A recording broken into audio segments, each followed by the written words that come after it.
আসসালামু আলাইকুম রহমতুল্লাহ। সুপ্রিয় অনার্স সেকেন্ড ইয়ার এবং বিভিন্ন বর্ষের ইমপ্রুভমেন্ট শিক্ষার্থীরা, স্বাগত জানাচ্ছি Arif's English care YouTube channel এবং ফেসবুক পেজে। প্রিয় শিক্ষার্থীরা, তোমাদের আনসিন প্যাসেজ এর দ্বিতীয় ক্লাসে স্বাগত জানাই। প্রথম ক্লাসে আমরা যে কোনো আনসিন প্যাসেজ যতই আনকমন আসুক না কেন কীভাবে লিখতে পারি তার টেকনিক তোমাদেরকে শিখিয়েছি। আজকে দ্বিতীয় ক্লাসে আমরা একটি গুরুত্বপূর্ণ টপিকের আনসিন প্যাসেজ পড়ব, যেটা ৪১তম বিসিএস লিখিত পরীক্ষা এসেছিল। আমাদের প্যাসেজ সাধারণত বিসিএস পরীক্ষা বা সাম্প্রতিক কোনো প্রতিযোগিতামূলক বা চাকরির পরীক্ষার প্যাসেজই অনেকাংশেই দিয়ে থাকে। তো আমাদের সেগুলোকে একটু প্র্যাকটিস করা প্রয়োজন। তো ব্লু ইকোনমি অর্থাৎ সামুদ্রিক অর্থনীতি নিয়ে আলোচনা করব। খুবই গুরুত্বপূর্ণ একটি টপিক বাংলাদেশের প্রেক্ষাপটে, মেরিন ইকোনমি যেটা। তো দেখো তোমরা হচ্ছে এই প্যাসেজটি তোমাদের বইতে অনেকেরই নেই। তো তোমরা এই ক্লাসটির তোমার ডেসক্রিপশন বক্সে লিঙ্কে তোমরা এই প্যাসেজটি পাবে। প্যাসেজটি সেখান থেকে ডাউনলোড করে নিতে পারো। তো প্যাসেজটি আগে পড়ো, ভালো করে বুঝো। তো চলো আমরা আজকের আলোচনা শুরু করি। ব্লু ইকোনমিটা হচ্ছে মূলত অর্থ হচ্ছে নীল অর্থনীতি।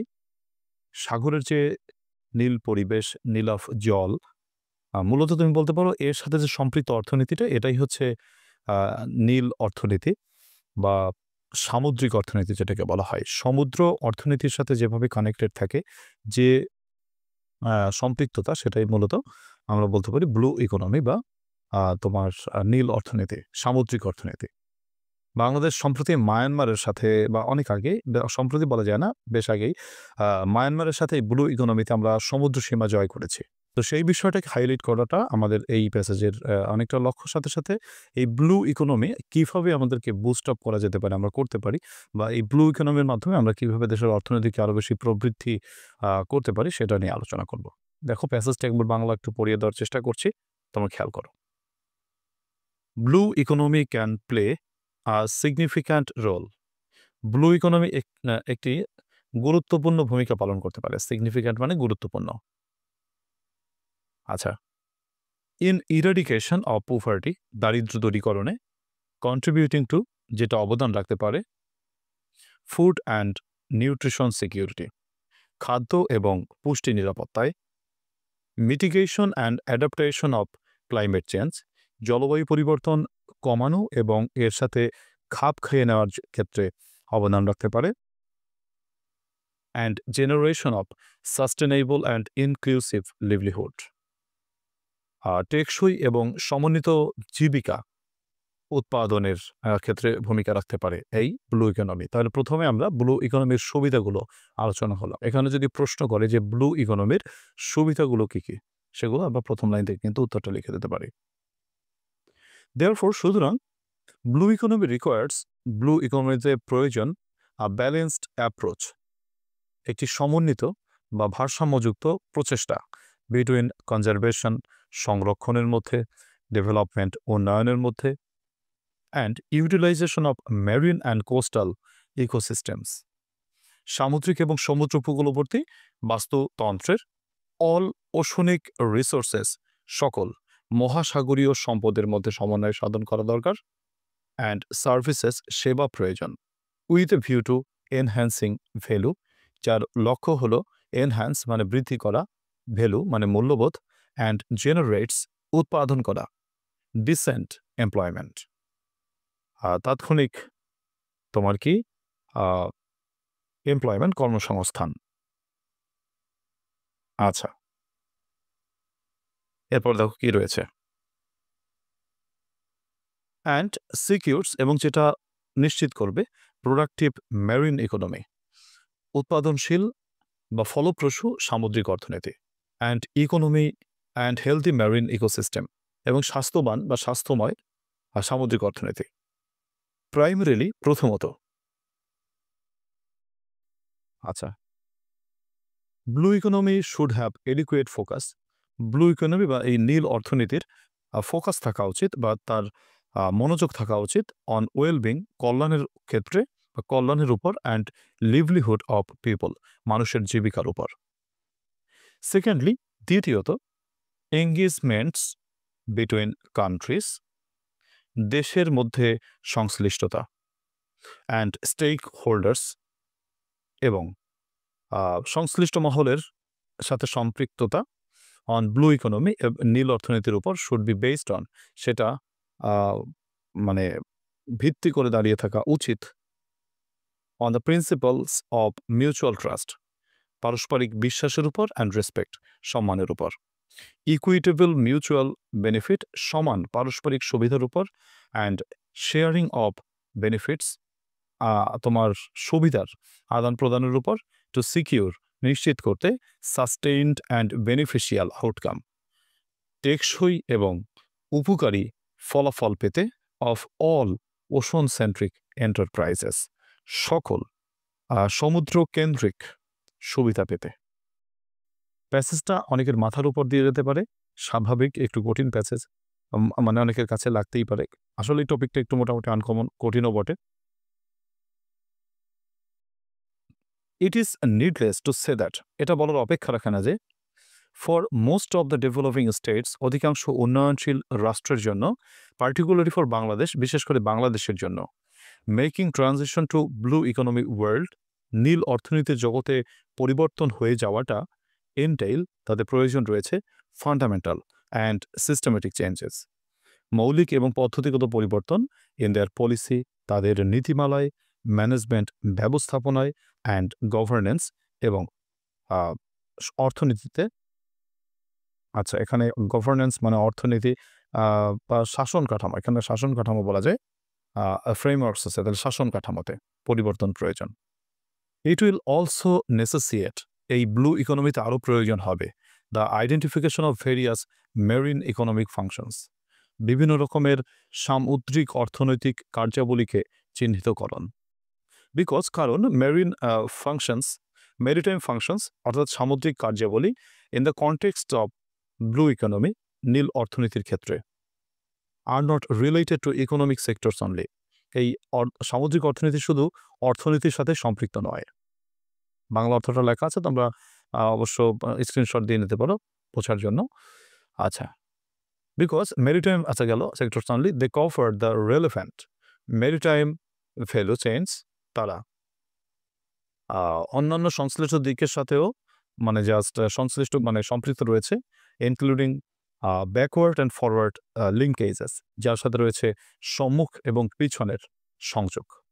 এই হচ্ছে আমাদের ব্লু ইকোনমির আলোচনা। আমাদের ব্লু ইকোনমির উপর কি কি প্রশ্ন হতে পারে সেটা একটু এখন আলোচনা করার বিষয়। আমরা প্রথম প্রশ্নটির দিকে চলে যাচ্ছি। প্রথম প্রশ্নটি কি আছে দেখো। আচ্ছা, এ নম্বরে কি বলেছে?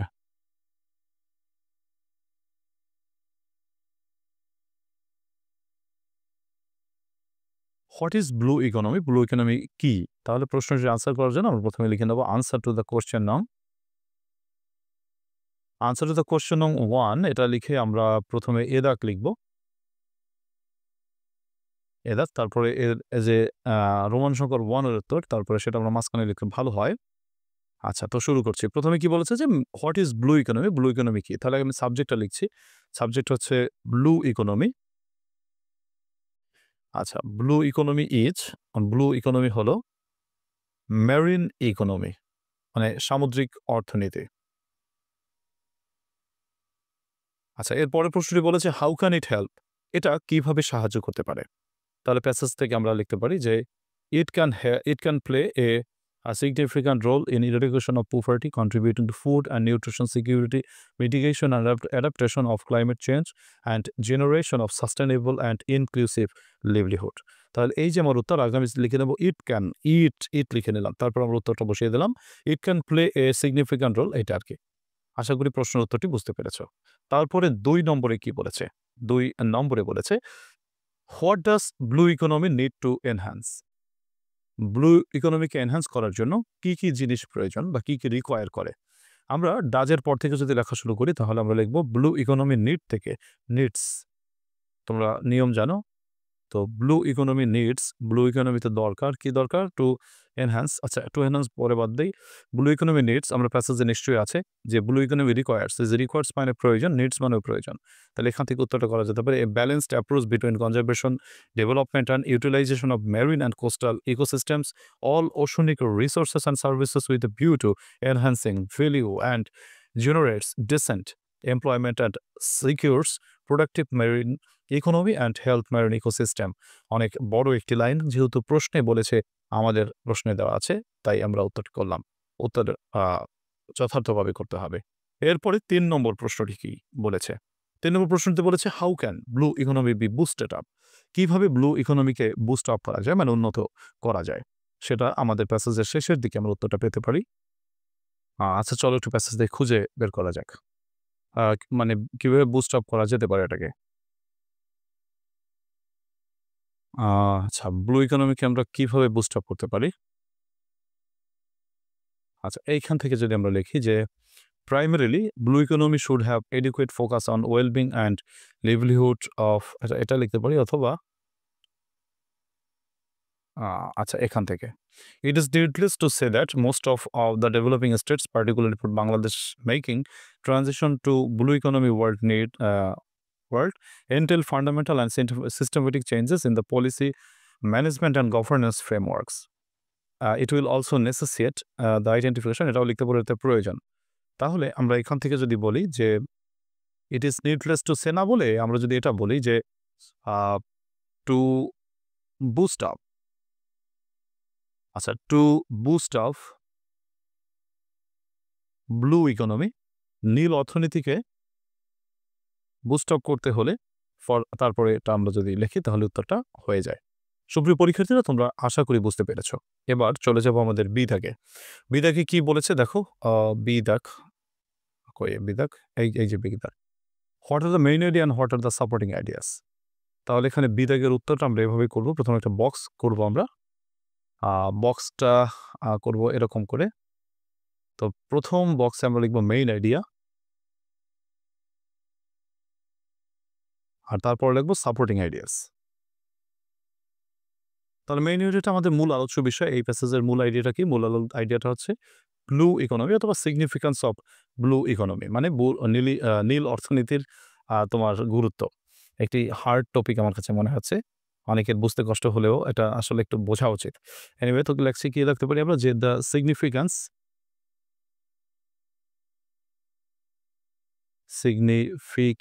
Of blue economy.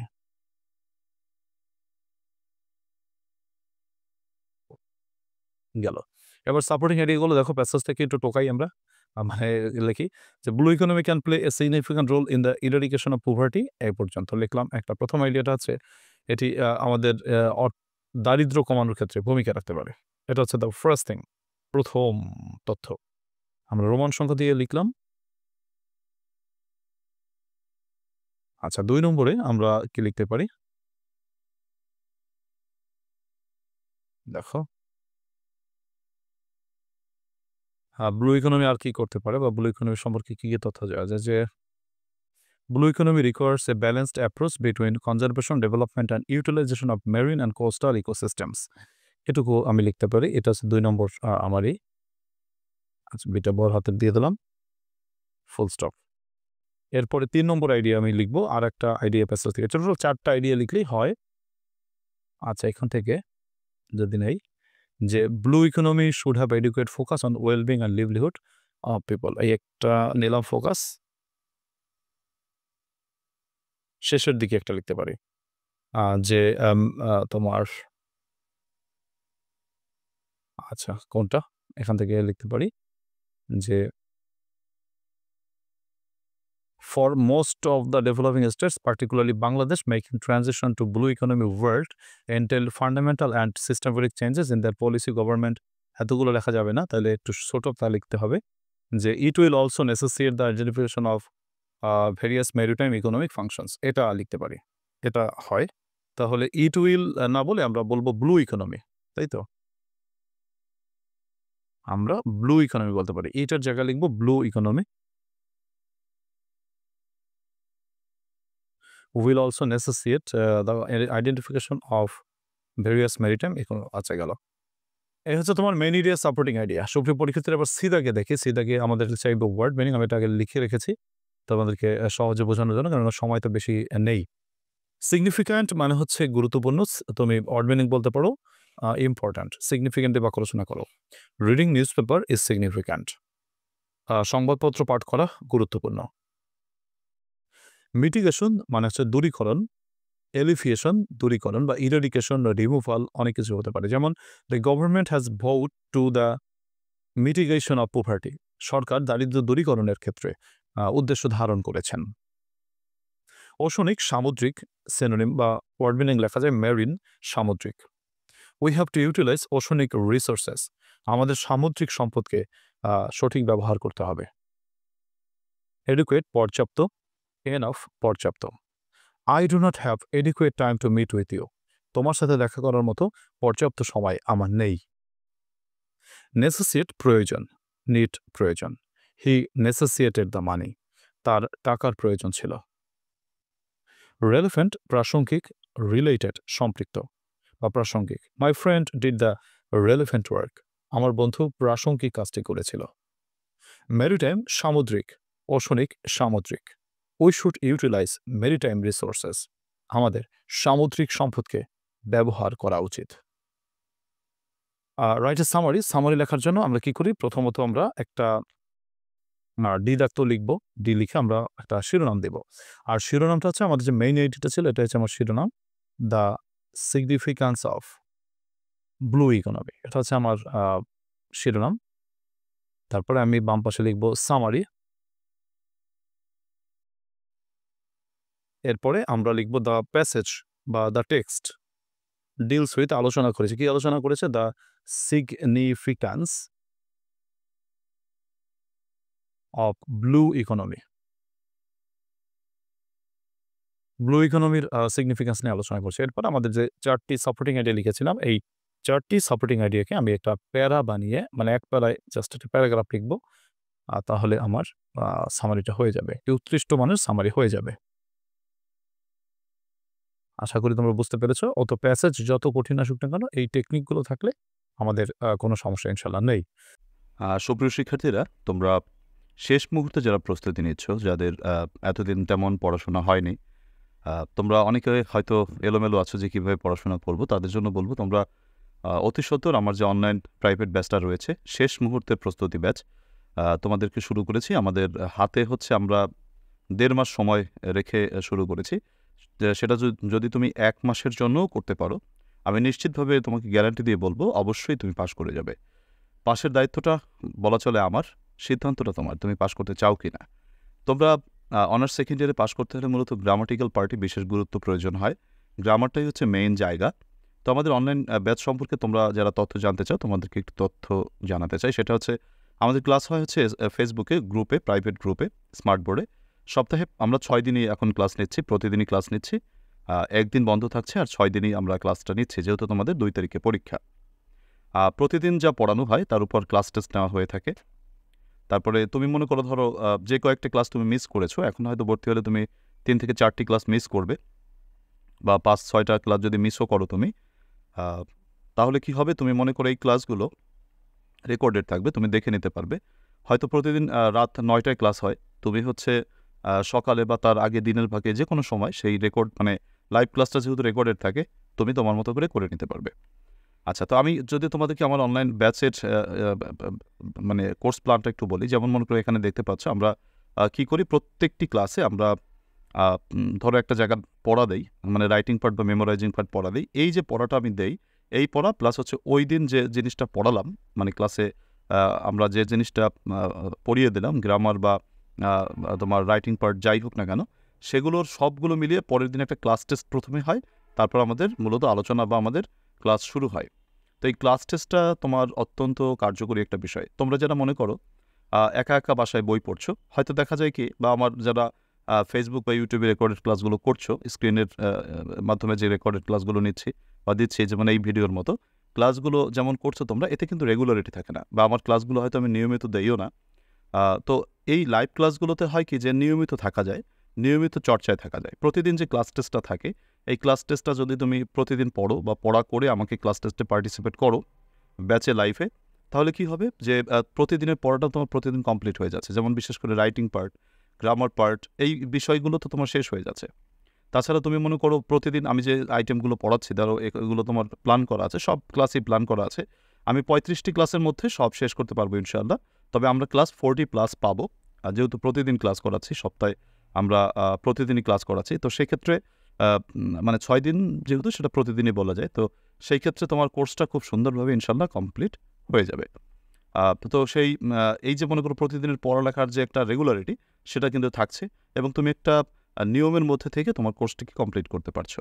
এই মুহূর্তে অনেকেরই বিভিন্ন স্যারের কাছে প্রাইভেট পড়তে যাওয়াটা সম্ভব না। আবার দেখা যায় যে তুমি প্রাইভেট পড়তে গেলা কিন্তু সেই ব্যাচগুলো তো এগিয়ে গেছে। হঠাৎ করে তুমি সেখানে গিয়ে অ্যাডজাস্ট করতে পারবা না। তো তোমার একেবারে এই অনলাইন ক্লাসে যেটা সুবিধা সেটা হচ্ছে ঘরে বসে একেবারে মনোনিবেশ করে ভালো করে পড়া যায় মানে পড়া যায়। আমিও অফলাইন ব্যাচ পড়াই আমার এলাকায় কিন্তু তার থেকে আমি মনে করি অনলাইন ব্যাচ অনেক বেশি কার্যকরী, মোর ইফেক্টিভ আই থিঙ্ক। তো অনলাইন ব্যাচে ভর্তি তুমি অবশ্যই হয়ে যেতে পারো। আরেকটা কথা সেটা হচ্ছে তোমাকে এই যে সুপার শর্ট বুস্টার সাজেশন যে শেষ মুহূর্তের প্রস্তুতি বইটা আমি তোমাদের জন্য দিয়েছি, মানে একেবারে শর্ট করে সাজেশনস দিয়েছি। তোমার 3টি পার্টের প্যাসেজ, গ্রামার, রাইটিং 3টি পার্টেরই শর্ট সাজেশনস দেওয়া রয়েছে। এই সাজেশনসটি তুমি ব্যাচে ভর্তি হও বা না হও, তুমি এই সাজেশনসটি ফলো করে তুমি জাস্ট যদি 7 দিনও পড়তে পারো তুমি নিশ্চিত পাস করে যাবে। আমি তোমাকে গ্যারান্টি দিয়ে বলছি ইনশাআল্লাহ। এবং এখান থেকে সর্বাধিক কমন পরীক্ষায় থাকে, বিগত বছরগুলোতেও সর্বাধিক কমন ছিল। তোমার এই বই সাজেশনস নেওয়া অথবা তোমার হচ্ছে ব্যাচে ভর্তি হওয়া দুটোর জন্যই তুমি আমার সাথে যোগাযোগ করতে পারো। তোমাকে হোয়াটসঅ্যাপে SMS করতে হবে আমার সাথে 01843852361 এই নম্বরে। সাজেশনসটির মূল্য হচ্ছে 400 টাকা। সুন্দরবন কুরিয়ার সার্ভিস খরচ একদম ফ্রি। তোমাকে এই 400 টাকার পরে আর 1 টাকাও দিতে হবে না। তোমরা অবশ্য অনেকে প্রশ্নও করো যে স্যার আমাদের মানে অনলাইন ব্যাচে ভর্তি হলে বই কি ফ্রি দেওয়া হয়, মানে সাজেশনস কি ফ্রি দেওয়া হয়? না, সাজেশনসটি আলাদা কিনতে হয়। অনলাইন ব্যাচে ভর্তি হলে তুমি সেখানে আমাদের যে শর্ট সাজেশনস রয়েছে সেগুলো তো পাবে। আর এই সাজেশনসটা আলাদা করে কিনতে হয়। সাজেশনসটা 400 টাকা আর অনলাইন ব্যাচের ফি আলাদা।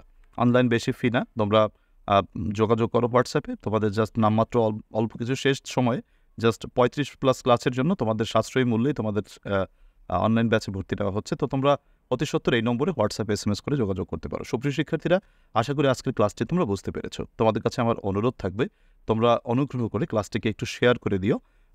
যারা শেয়ার করো, আমি দেখছি অনেকেই শেয়ার করো, তো যারা শেয়ার করো তাদের প্রতি অন্তর থেকেই তোমাদের প্রতি ধন্যবাদ জ্ঞাপন করছি এবং কৃতজ্ঞতা জ্ঞাপন করছি। শেয়ারটা বেশি গুরুত্বপূর্ণ এই কারণে, তোমার একটি শেয়ারের মাধ্যমে হয়তো তোমার অনেক বন্ধু কানেক্টেড হতে পারে এবং সেও জানতে পারে যে এই ক্লাসটা হচ্ছে। তো এর জন্য সবাইকে আমি অনুরোধ করব তোমরা একটু কাইন্ডলি ক্লাসটিকে শেয়ার করে দিও। যারা শেয়ার করো তাদেরকে কৃতজ্ঞতা জানিয়ে আল্লাহ তাআলা সকলকে ভালো রাখুক সেই শুভকামনা জানিয়ে আজকের ক্লাস থেকে বিদায় নিচ্ছি। আল্লাহ হাফেজ।